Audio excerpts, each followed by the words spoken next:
రిషికి అప్పుడు 12 ఇయర్స్ అనుకుంటా. అండ్ ఫ్రెండ్స్తో క్రికెట్ ఆడుకుంటున్నప్పుడు వాళ్ళ ఫాదర్ తీసుకెళ్ళి నన్ను పరిచయం చేశారు.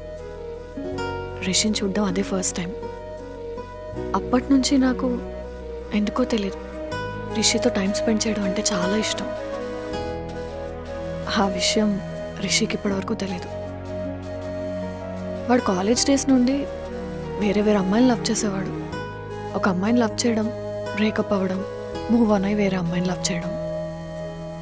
నాకు మాత్రం రిషి బ్రేకప్ చేసినప్పుడు హ్యాపీ ఫీల్ అవ్వడం, మళ్ళీ ఇంకో అమ్మాయిని లవ్ చేసినప్పుడు బాధపడ్డాం. ఇంతే తెలుసు. అలా వాడు లవ్ చేసిన అమ్మాయిల్లో షీలా నంబర్ 9, నా నంబర్ 10. వాడికి ఎవరైనా ఈజీగా నచ్చేస్తారు విక్కీ. అలాగే వాడు ఎవరినైనా ఈజీగా మర్చిపోతాడు. నాతో 6 months ఉన్నందుకు షీలాని మర్చిపోయి నన్ను లవ్ చేశాడు.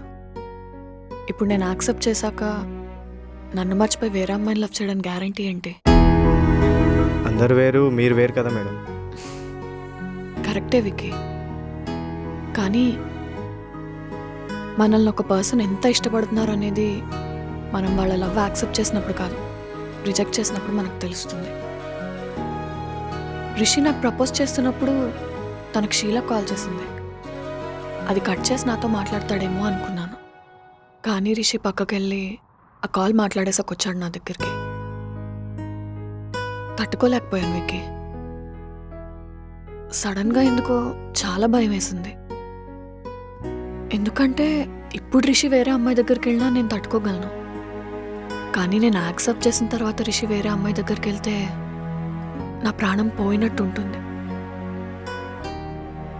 అందుకే ఆ మూమెంట్లో వాడిని రిజెక్ట్ చేశాను. కానీ నాకు తెలుసు ఎప్పటికైనా నేను తిరిగి వెళ్ళేది రిషి దగ్గరికి అని. నాకు నమ్మకం కుదిరాక కాళ్ళు పట్టుకొని బతిమాలైనా వాడిని ఒప్పించుకుంటా.